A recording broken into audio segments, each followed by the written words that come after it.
आप सबको जय मसीह की। सुबह के समय में एक वचन अध्ययन करेंगे जो यशायाह की पुस्तक 31वें अध्याय के 5वें वचन से है। पंख फैलाई हुई चिड़िया के समान सेनाओं का यहोवा यरूशलेम की रक्षा करेगा। वह उसकी रक्षा करके बचाएगा और उसका बिना छुए ही उद्धार करेगा। जंगली जानवरों को हर साल मौसम के हिसाब से जगह बदलनी पड़ती है, जिसके लिए बहुत बड़े जंगली जानवरों को नदी पार करके जाना होता है। लेकिन उस नदी के अंदर जो बहुत बड़े मगरमच्छ छिपे होते हैं, उनके लिए बहुत बड़े एक भोज का समय होता है। ये जगह को बदलने वाले इस बेहद बड़े जंगली जानवरों को पकड़कर खाना बिल्कुल आसान बात नहीं है, क्योंकि कई जंगली जानवर 600 पाउंड से भी अधिक वजनदार हैं। और इतना ही नहीं, वो जानवर बेहद ताकतवर होते हैं।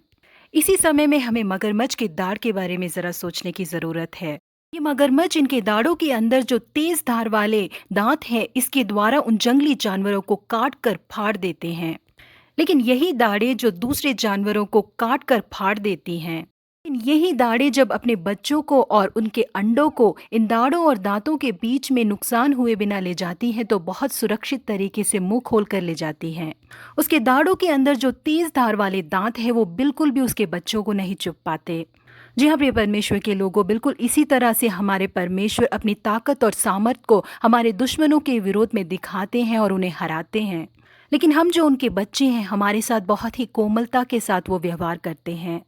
इजरायली लोग जो परमेश्वर के लोग थे, उन लोगों को मिस्र वासियों ने बहुत ज्यादा दुख दिया। उन लोगों का जीवन उन लोगों के लिए बहुत ही कड़वा बन गया था। इजरायली लोगों की दुख भरी लंबी सांस परमेश्वर के सम्मुख में आके पहुंची। परमेश्वर इजरायली लोगों को छुड़ाने के लिए मैदान में उतर गए। मिस्र वासियों को परमेश्वर ने बहुत बड़ी विपत्तियों से दंडित किया। जल का लहू बनना, मेंढकों का आक्रमण, कुटकियों का झुंड, नासों का झुंड, पशुओं की मौत, पहलोटों की मौत जैसे कई विपत्तियों को परमेश्वर ने उनके ऊपर भेजा।